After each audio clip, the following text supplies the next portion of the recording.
Thank you all for joining this webinar that we have named Beyond Offsetting, Real Impact and Better Stories with myself and Rob Cheesewright from Pinwheel. Welcome. So just we'll do sort of a quick intro, and then we'll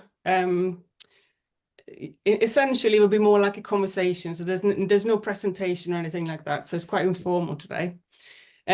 So I'm Marlin. I'm the MD and founder of Hattrick.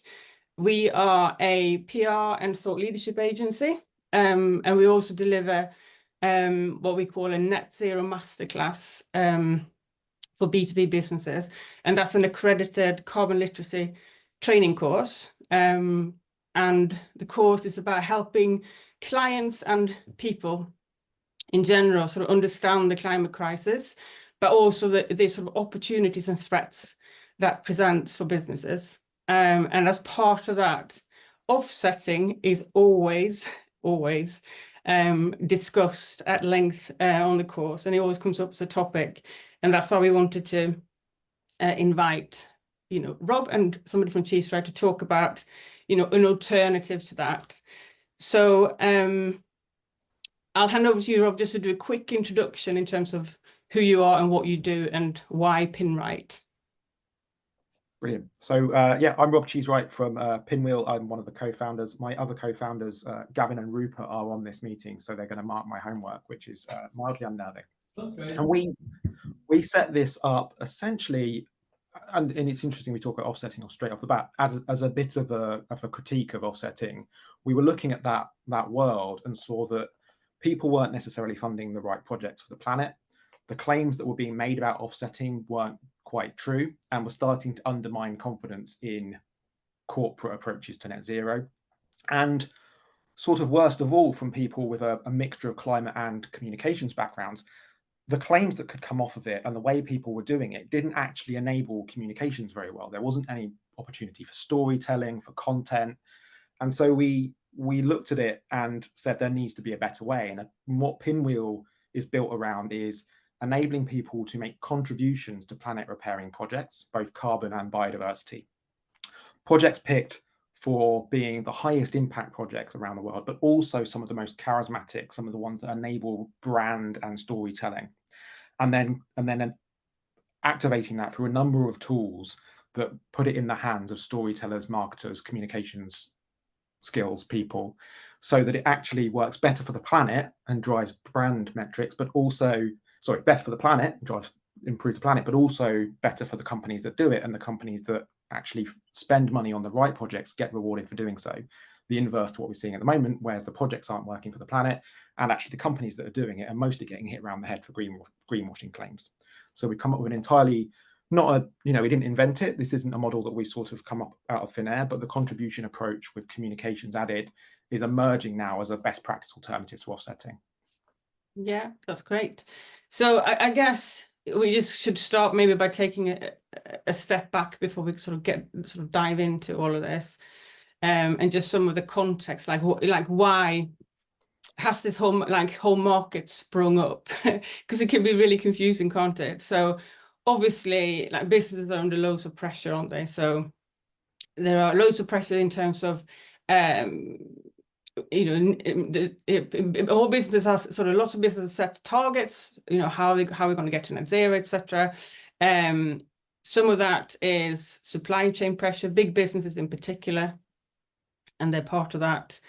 There are obviously much more regulations in this space than there was before, both on the business side, but also around marketing. And this is, from our perspective, this is where it quite often comes up, because I don't know how many of you are aware, but the ASAs, the Advertising Standards Authority, and the CMAs, so the Competition and Markets Authority, have really clamped down on some of the really confusing language in this space that's associated with offsetting.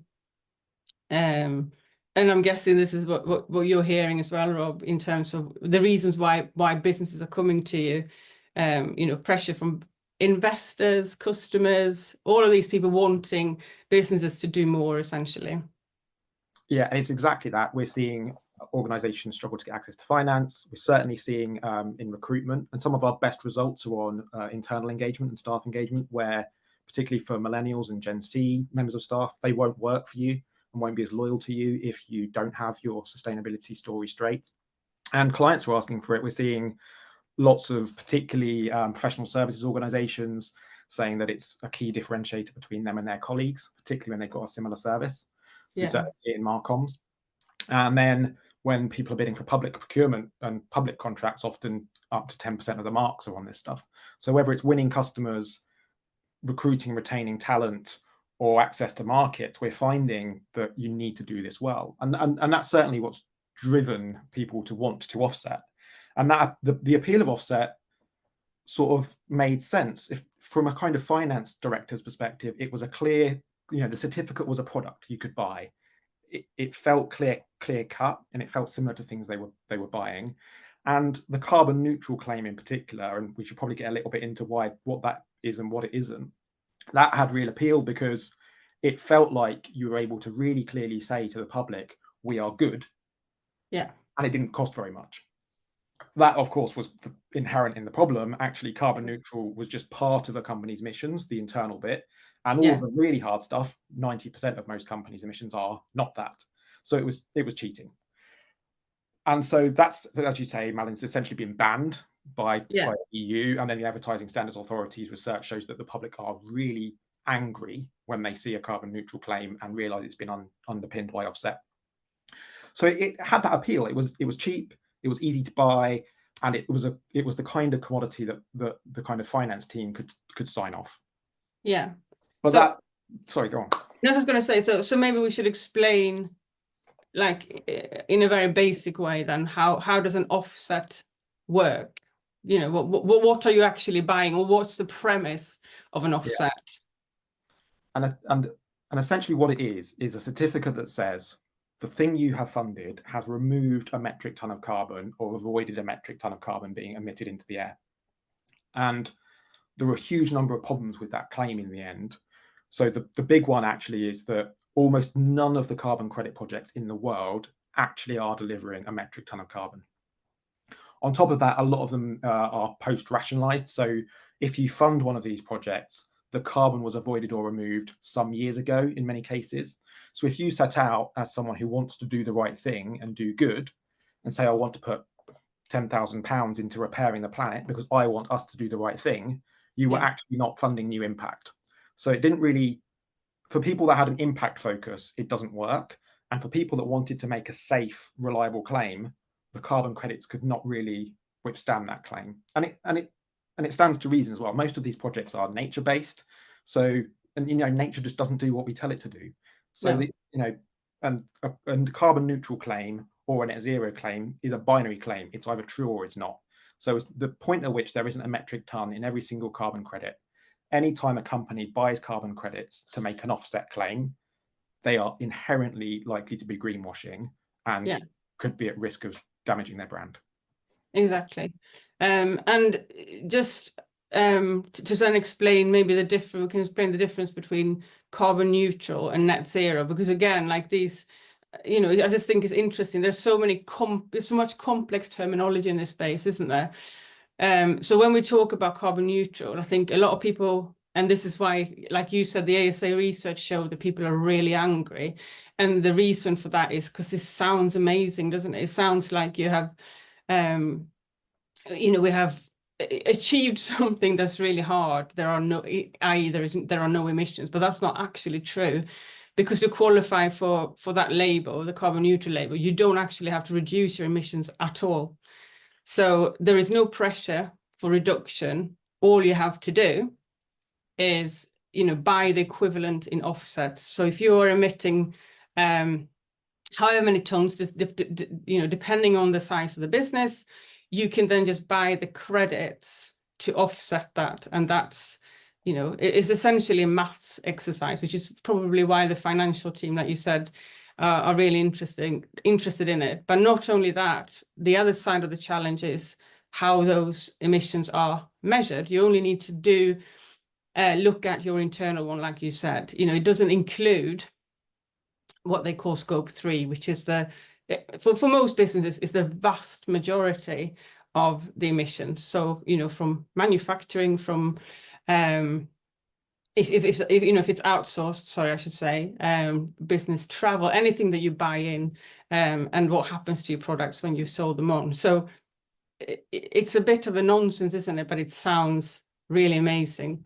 Exactly that. And people were seeing it on the back of pretty much every product you can buy in a supermarket, carbon neutral shampoo and all that stuff. And it was always bollocks. And people cottoned onto that. And people no longer accept that it's okay to do harm in your business and then go elsewhere and pretend that by spending money to do good over there, that they are equivalent. People don't accept now that doing something in your supply chain is the same as doing something outside your supply chain. So as soon as you use carbon credits to try and do a carbon neutral or a net zero claim, people already smell a rat. Then when you get to the point that actually, unless you're doing truly all three scopes 1, 2, and 3, you are definitely only covering a tiny fraction of your emissions. It was really inherently cheating. And again, people realized that quite quickly. And that's why the Science Based Target Initiative, who are the most rigorous of the standard setters on this, say that you can't use carbon credits at all, except for the last 10% of really hard to abate emissions, and then only removal credits, not avoidance credits. So this is credits from things like reforestation or engineered removals, where the carbon is stored underground for 1,000 years or more. So to do it properly, you need to not use offsets at all. Yeah. Except maybe for that really hard stuff at the end. And that's where leadership is now going. On top of that, they've put out a document early this year that talks about going above and beyond, and that's where the contribution approach that we recommend comes in. It essentially says, if you do the reductions in your business, that's the most important thing to do. But if you actually want to show leadership and get real brand benefit from doing this, it is about going above and beyond, and it's about making a contribution, a real contribution to the planet, and then reporting on that. And the mindset there is reporting, not claims, and that's a really important difference. Well, absolutely. And because I think, just if people aren't quite sure, how net zero is different than from the carbon neutrality thing. So like you say, it's like all three scopes, and you have to reduce your emissions. You can only offset the very last bit, like you say. And I think part of this push has been the businesses that then felt like it's obviously so hard. You can, once you start tackling your scope 1 and 2, which sits within the organization, you soon realize that you have to rely on your supply chain to deliver the rest. And this is when, people have just got themselves in a bit of a muddle. And I think one of the examples that we use when we deliver the course is, it's just one example, and it's unfortunately this is Coldplay, because they're doing a lot for the climate, but actually they offset their entire tour and not a single tree survived. And this is part of the problem, isn't it? These are the kind of projects that that can happen, because like you say, nature doesn't always play ball. Yeah, we saw a lot of that over the last 5 years. So we saw this big rush towards setting net zero targets and people setting science-based targets aligned to the Paris goals.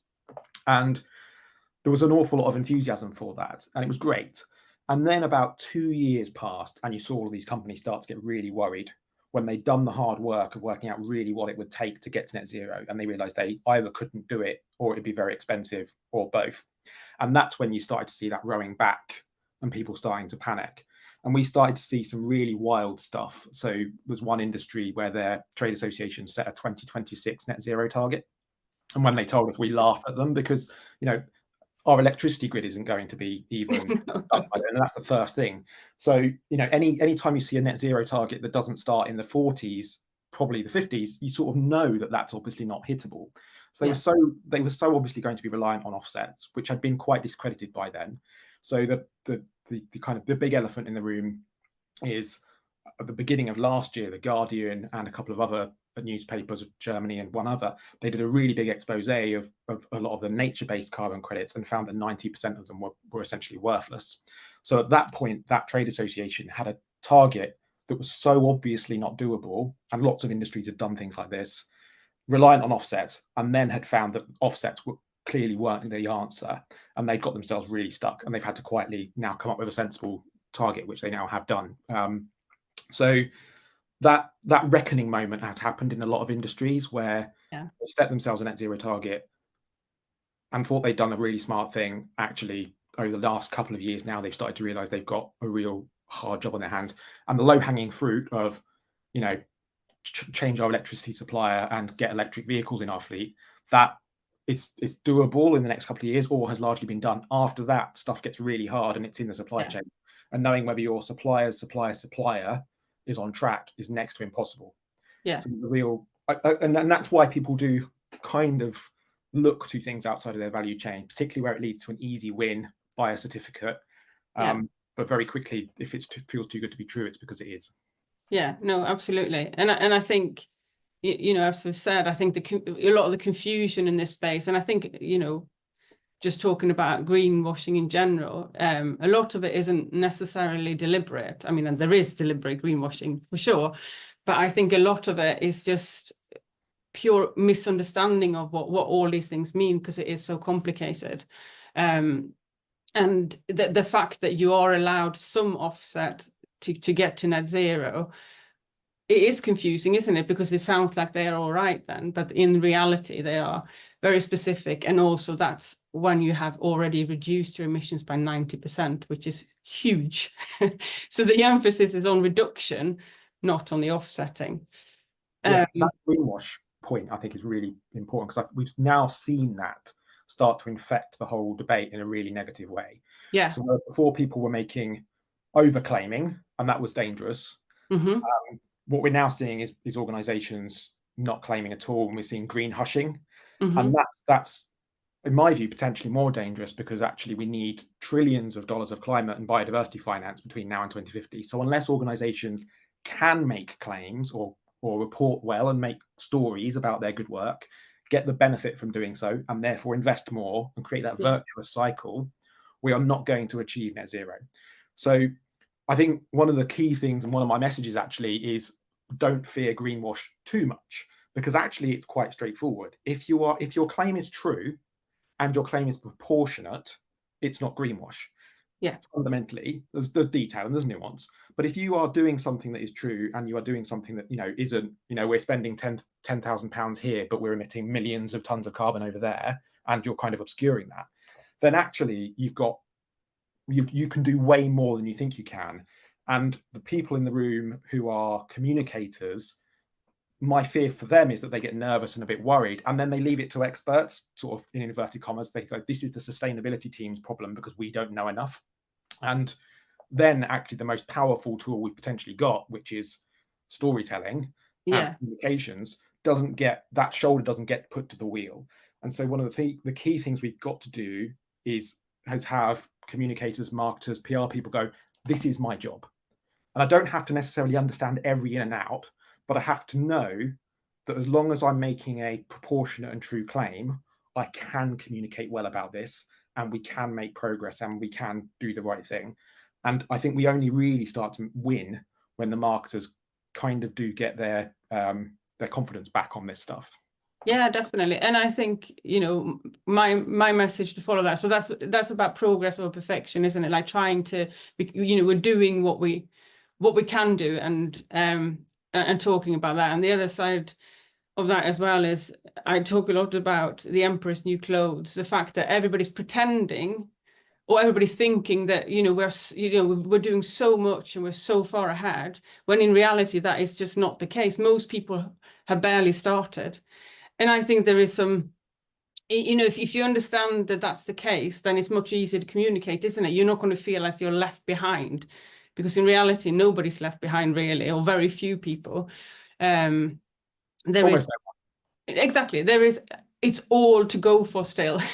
And I think that you know, the current narrative isn't helping with that, because once you understand that, you know, it feels safer to talk about it. There is still time to understand it, and like you say, tell more, you know, tell the real stories that we can tell. And people want that, and in almost every other area of our business, we do that. And it's sort of only in sustainability that we treat it differently. And you know, we know that in almost every other area, that kind of radical honesty, customers really like it. Some of the best examples of communications we've seen over the last few years is when an organization has kind of owned up to an issue with a bit of humor or a bit of lightness, really aligned to its brand, and everyone's gone, that's amazing, that's brilliant. We now trust you much more because you've actually told us the real story. And every single company is on a journey now. No one has cracked it. So if you don't admit that and don't start from, here's where we are and here are the challenges we face and here's the hard yards we're going to do between now and 2050, then you don't really get the permission to go, but actually we're also doing some really good stuff right now. And whether that's planting seagrass in the south coast of England or mangroves in sub-Saharan Africa, protecting keystone species, rewilding, some of these amazing opportunities we have to make impact right now. You get permission for that by starting from a position of honesty on what you're doing in your own supply chain. Yeah, no, absolutely. And I'm just seeing a comment there in the chat as well, looking at so obviously doing those things, but also looking at how we can innovate internally. So, focusing on understanding that and seeing what can be done there rather than, so chasing these things that are just not real. So could you just explain to us then, because it can feel confusing with it. I was confused definitely to start with the contribution model. So how is that different? Particularly because actually some of the projects look quite similar to the offsetting ones. In fact, they are. And like that can be confusing for people too. Yeah. And it boils down to that claims point, really. So if the approach to offsetting is, how can I buy enough certificates to make a claim about my own business? That's essentially offsetting or compensation. The contribution approach is, what can I do with my resources that makes the most impact? And so rather than having to focus it in on, I need to buy a certain number of certificates to achieve an outcome over there, what is it that if I had any sum of money that would just be the most impactful thing for the planet? And that's contribution. It's essentially saying, what can I contribute to the planet to make the most result? And when you do that, you get to do two things. Firstly, you get to open up the whole scope of projects available. So you're not just reliant on the ones that offer carbon credits. You can do much more impactful stuff for the planet, but also more engaging and more interesting stuff. But then also you get to move into the world of reporting and communicating rather than claiming that narrow claim that is definitely going to turn out to be wrong in the future. So it just enables you to subtly shift your project mix and your claim into a way that is definitely true and lower risk, because as long as you are contributing money to projects, the claim is always true. So that greenwash goes away. But also it means you can then start to do better projects. So you can look at long-term carbon removal projects where the carbon stays in the ground for thousands of years or more, rather than, say, protecting a tree that might be gone in 10 years' time. Tree planting is great, but it's just one solution. You get to look in the oceans for, as I say, seagrass, kelp. You get to look at rewilding and ecosystem restoration, keystone species. One of the most amazing projects we've got, and it's one of the projects we'll look at later, is sea turtle hatchling protection. So sea turtles are a keystone species. They do amazing services for the ecosystems around them. One of the things they do is prune seagrass. Essentially, seagrass without turtles grows too big too quickly, topples in on itself, gets damaged. Seagrass can sequester carbon up to 35 times faster than land-based trees. So if you have a seagrass project and a sea turtle project, that's a symbiotic relationship where you can do an amazing thing for the planet, better than just planting trees. But also, if you notice what I'm doing, I'm storytelling here. One of the other things that's an ocean ecosystem problem is microplastics. One of the biggest risks to sea turtles is that they've got microplastics in their stomachs and it's killing them. So if we could add into that a microplastics recovery project that recycles microplastics from waterways, a sea turtles project, and a seagrass project, we're covering a story here that's covering the ecosystem, the carbon, and the species. And then last of all, the amazing part of this is that one of the other things that seagrass does is it collects up microplastics into Neptune balls, and that then beaches. So if you can protect sea turtles, that protects seagrass. If you can deal with plastic, you can protect sea turtles. And if you protect seagrass, you go back and you protect sea turtles. So you get this lovely symbiotic relationship, and that's enabled because you can contribute to those 3 projects without having to have all these carbon certificates at the end of it. And you get to do storytelling and some other you get to do some other interesting things in how you engage. So one of the things that Hattrick is doing is putting its project selection to a vote of us when we attend events like this, and that then enables that engagement piece. So rather than coming down the mountain with a, to your staff or to your customers, we're carbon neutral, guys, aren't we great? Because I bought these certificates that either you don't understand or don't trust. You can say, well, we're going to invest over here some money to repair the planet because that's the right thing to do and it's aligned to our values as an organization. But we're going to do this in collaboration with you. And it's going to be a two-way conversation. And that builds trust, it builds loyalty, it builds recall. And all of those things are the way you can do this in a way that means that Hattrick or anyone else that does this benefits from having done the right thing. But first and foremost has benefited the planet in a way that offsetting doesn't quite work. Yeah, exactly. And I guess the massive big difference as well is the starting point, isn't it? You're not, I know you sort of said it, but you're not starting it thinking that you're doing that to offset or to sort of remove the bad you're doing over there. Actually, you're having to start as an organization by reducing your own emissions. That is completely separate, isn't it? This is it's additional, which is exactly that, hence contribution. And that's the logic that science-based targets set out. They call their for this above and beyond, because it is about showing that additional leadership. And that's really important, because firstly, as I say, people don't really like it when you muddy up your value chain and then outside of value chain investments. Mm-hmm. So first and foremost, it's less risky and people don't find it suspect. But also it changes your body language. So if you start from the position of, I've got this problem over here and I need to offset to solve it by an equal amount, the whole framing of that conversation is, here is how we magic away the bad. And it's a negative place. Mm-hmm. Whereas if you start the conversation from, what can I do? How do we contribute best to repairing the planet? Then you're in just a positive space, and you are so much better able to make better strategic decisions, but then also communicate those decisions in a way that is right and proper. And you get to then be really interesting for your brand. So, we've got a client who are in food and drinks. Their big inputs are plastic and glass for bottles and kind of farming, so sort of wheat, barley, things like that. Well, you can support projects in those value chains. So you can do restoration projects on land, and then you can do plastic and glass recovery projects. So you can be really aligned to the brand in a smart and interesting way.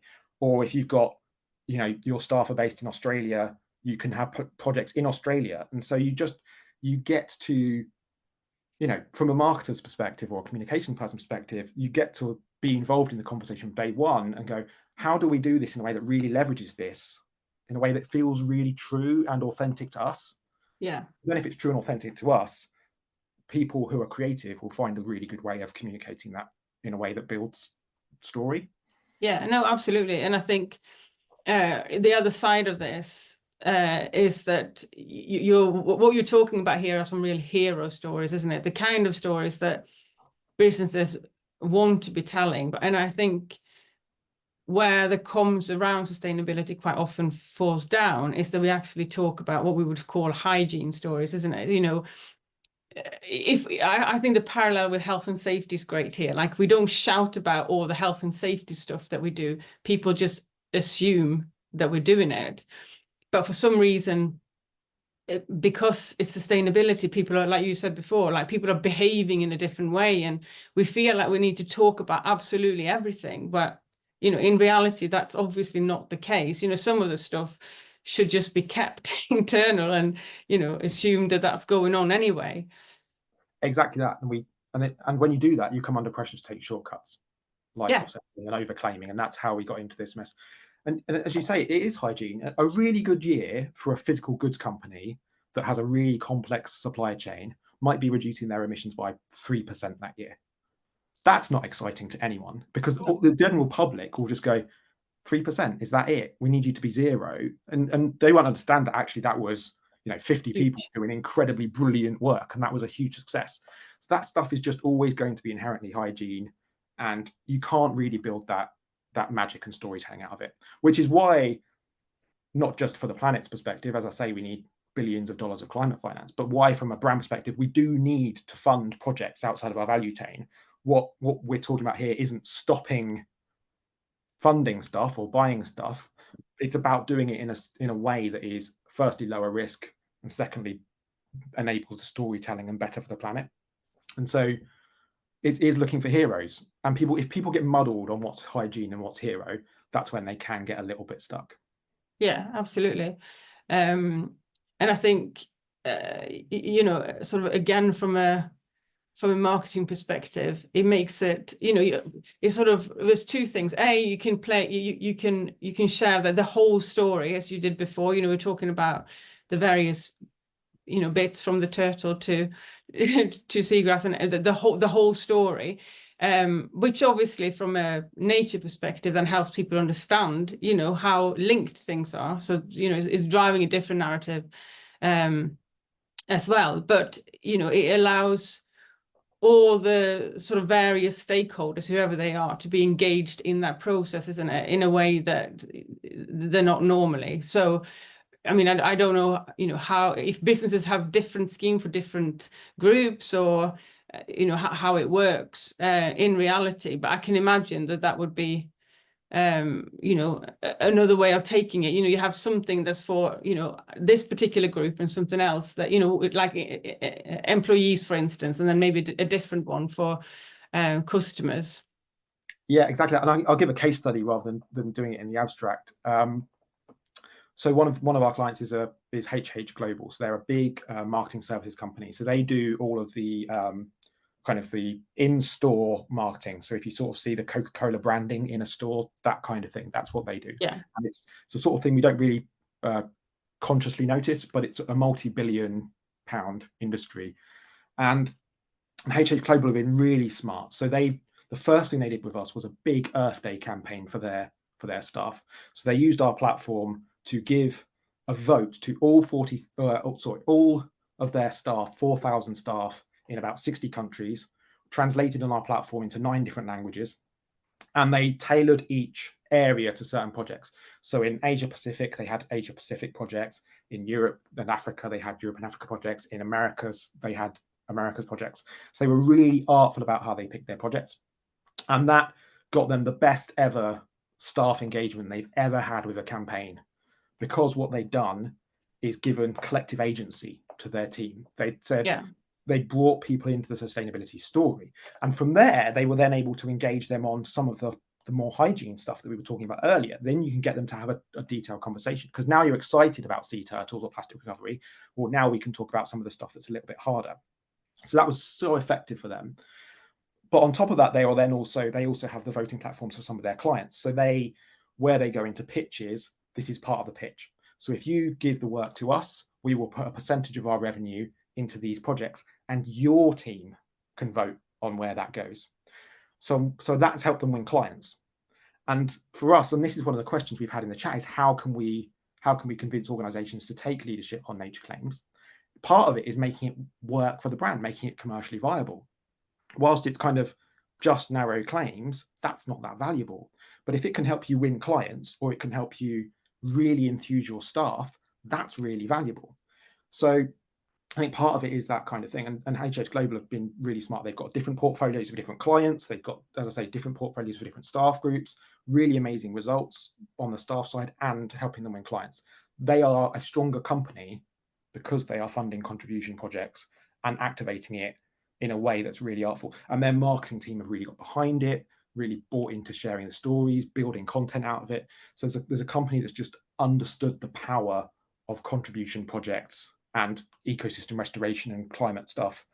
And that's really easy to do, I think. And it just requires a little bit of thought and not that much money, because one of the other challenges with offset is needing to buy a certain number of credits does lead you to a specific place.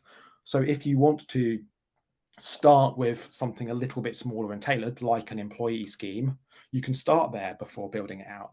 And if you do use it in business development, well, that's how you can build budgets. And that's how you can be an organization that punches above its weight. So another client is looking at not only doing a kind of levy when it wins a client, but also another one on its suppliers.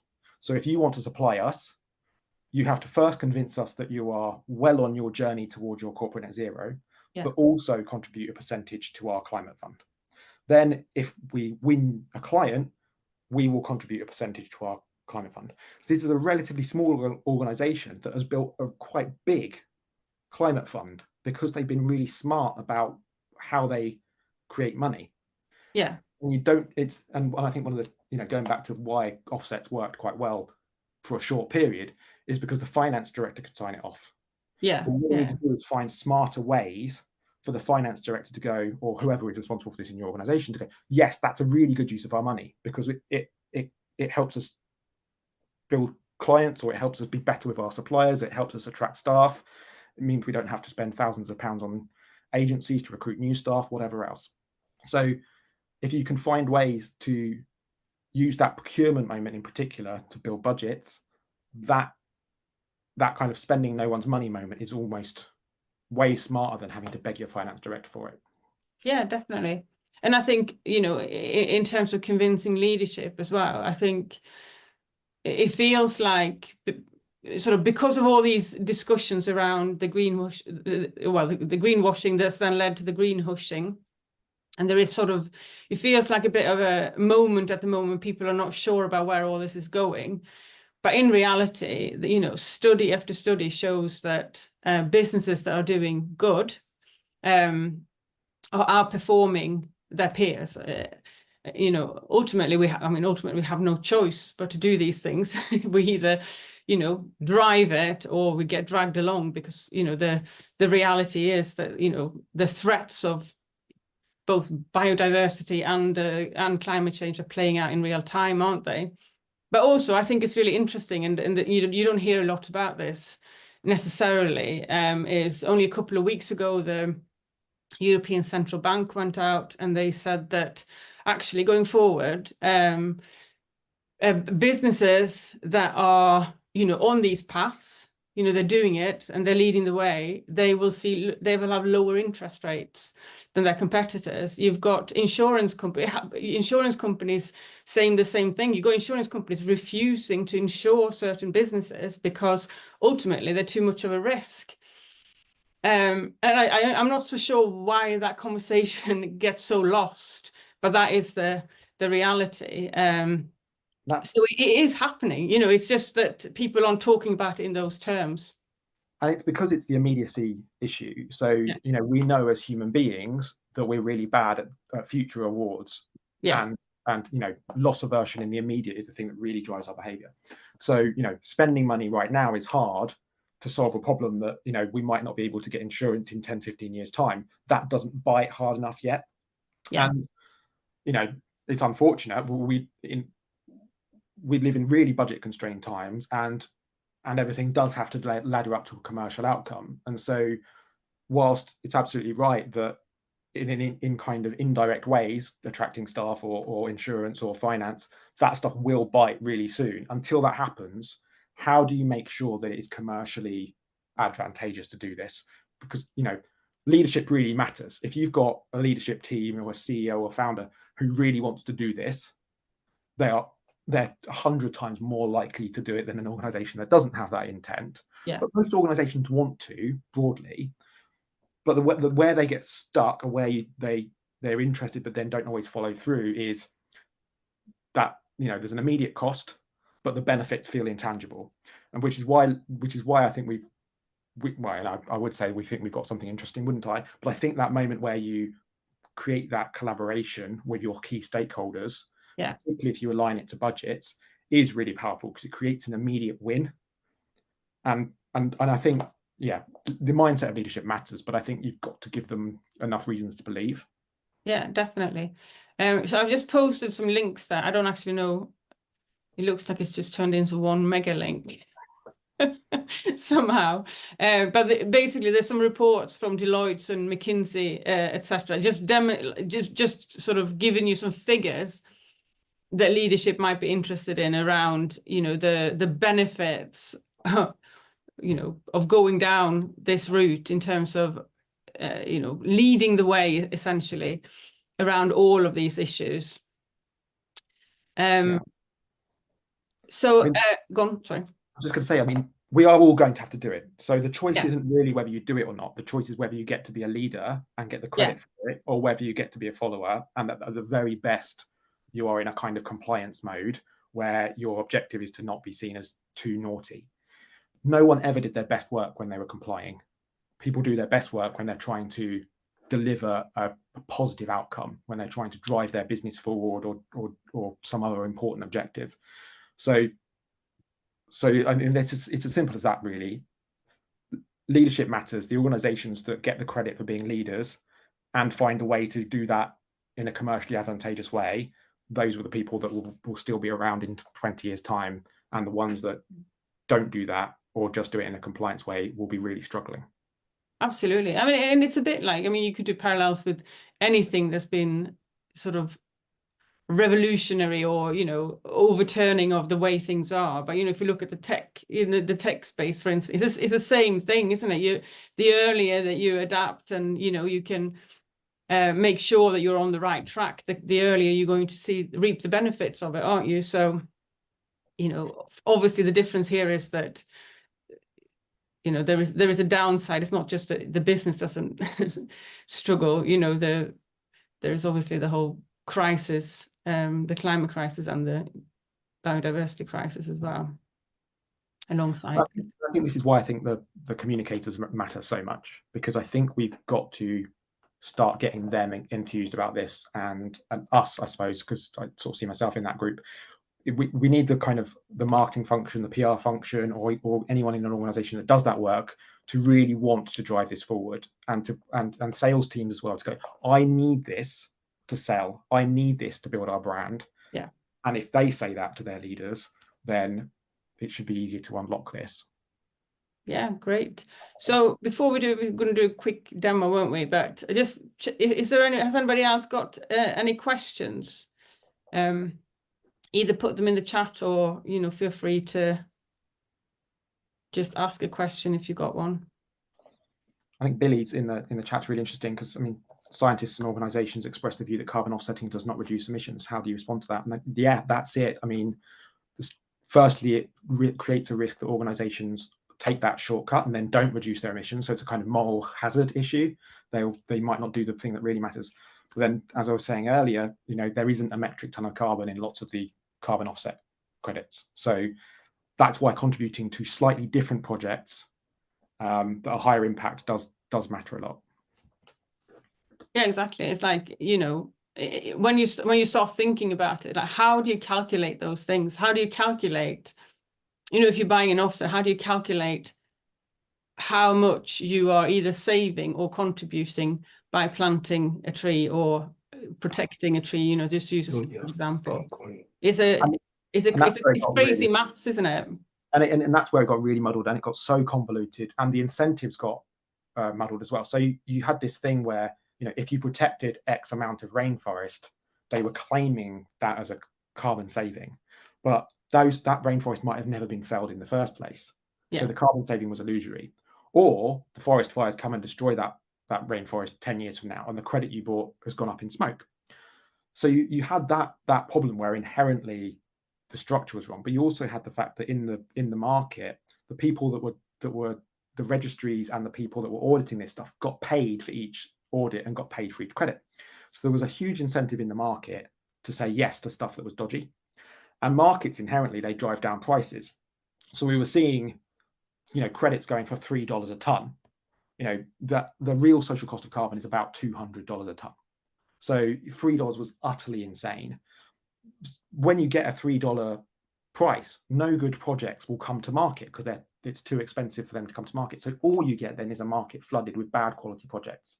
And so we had that. We had a market with bad projects, bad pricing, and bad incentives, where everyone involved was kind of incentivized to pretend it was all okay. And that's how you got the scandals that we got over the last couple of years. Yeah. And the prices are now going up, aren't they, as a result, quite significantly? And we see leaders doing interesting things where they're kind of setting aside the minimum prices. So Microsoft, for instance, not only have they said that they will remove all of the emissions from their business since inception, so not just we are carbon neutral today, but they're going to go back and do all of that. Mm-hmm. They are looking at novel carbon removal projects. So these are things like spreading biochar on farmland, which is a fine rock that binds with water and then goes into the oceans. That process sequesters the carbon into the rock for 1,000 years or more, probably hundreds of thousands of years or more. Or direct air capture, which takes air out of the planet and then stores it in rock.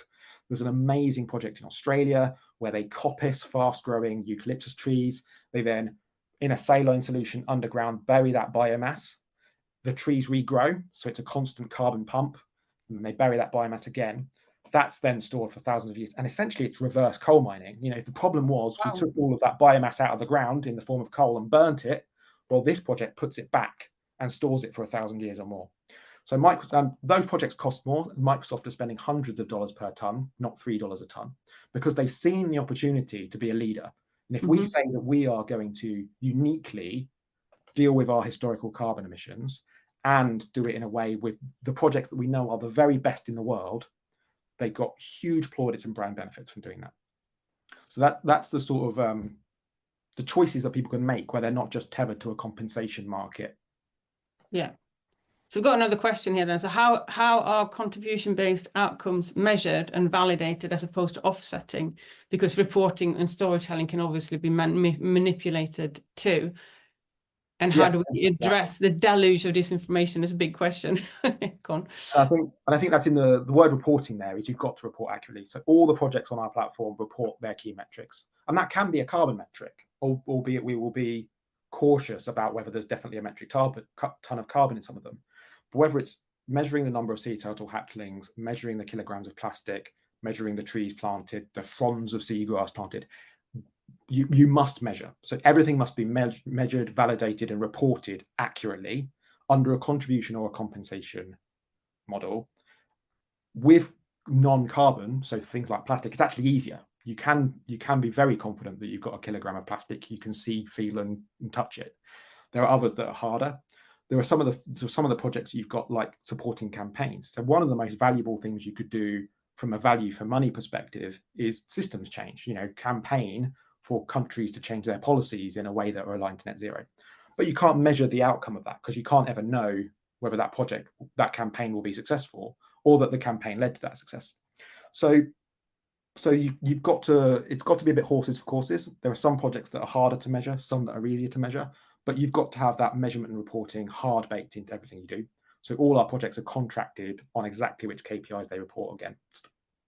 And then the storytelling is the on top of that. So storytelling can never be a substitute for proper monitoring, evaluation, reporting. Yeah. And then the disinformation question is, I mean, I would just say knowledge. That's the antidote, isn't it? Making, helping people understand it better, which I know is easier said than done, and calling it out when we see it. Definitely that, but also recognizing that aside from kind of the oil and gas industry, there aren't lots of players in this space who are trying to actively do disinformation. So the bigger risk, as you said earlier, is making mistakes. Yeah. And so I think to an extent, I think we've got to go a bit easier on ourselves and understand that we will, because we're all doing this for the first time in lots of different ways, we will make mistakes. And that's where really good organizations will do the kind of, as we said earlier, the owning up thing in an artful way and go, we funded this project. That project didn't work. We thought it was the right thing to do. We are now going to do this instead. And an honest reporting story about that is actually going to be way more powerful than, we're carbon neutral, guys. It's all solved. Congratulations. In 2024. Exactly. I think that there's a case study with Ace and Tate, the glasses company. That's really powerful, actually. If you haven't seen that, look that up. I can share it afterwards. I haven't got it up now, but it's essentially they did just that. So they were on a B Corp journey. They just got themselves completely muddled about what they should and shouldn't do. And they just went out with a campaign saying that they effed up And you know, these are all in detail, these are all the things that we got wrong, and this is what we're doing about it. And they've continued in that vein. And you know, as you said before, instantly you've got you trust them, don't you? They're building their credibility from Yeah, that. I don't love KFC because I'm a vegetarian, but the moment where they couldn't get chicken to their stores and they put that "We KFC'd up" campaign, Yeah. everyone just laughed and everyone kind of gave them the benefit of the doubt. And Yeah. you know, what could have been a real brand destroying moment for them, they just completely turned on a sixpence because Yeah. they were true and honest and true to their brand. You know, they're a cheeky brand and they did it in a cheeky way. So as long as you understand yourself well enough and understand what you're doing well enough, you can make mistakes, and that's okay. Yeah, exactly. I think absolutely. And obviously that's not going to be everybody's cup of tea. Yeah. It's not going to work for everyone, but there will be something that works for you, basically. So should we talk about what you're doing and why? And Yeah, show absolutely. So I'm just hoping that this is going to work now. Yeah, I think so. Shall I just share this? I reckon so.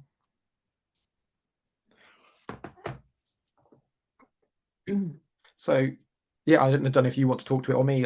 Sort of jumping in. It's your thing, but please, everyone, do use that QR code and see where it takes you. Yeah, so these are 3 projects that we, excuse me, that we support, Pinwheel projects. And obviously just to demonstrate how this kind of thing would work and, you know, how engaging it can be, we wanted to show you it. So basically you get to vote today because you're attending this webinar on where we put our money, and we have chosen 3 different projects. The boat one, the bigger one on the left, is about plastics recycling or removal. I can't actually see now, I need to move here. We've got the the sea turtle one, which seems to be a very popular one. I think, generally speaking, Rob, if I understand you right, everybody's buying into that. And then a project in a restoration project in the Andes in South America. So those are the 3. Go on, sorry. I was just going to say, should I try and, because I've done a little bit of a sales for sea turtles. Let me say, and plastic recovery. So just on the Andes one, you know, this is an amazing project. They're doing really vital ecosystem restoration in the Andes. It improves the waterways, which is vital for getting water to the communities. And that project won the Earthshot Prize last year. So, you know, that is an ultra high quality, high impact project, alongside, you know, sea turtle hatchling protection and plastic. So these are 3 great projects that you're getting to choose between. So follow your passions as well as your view of what makes the impact, I think. Yeah, exactly. And we picked 3 quite different ones because we just wanted to give people those options. And obviously plastics is, for some people who are very, very passionate about that, obviously. So hopefully everybody has had a chance to do that and see in action.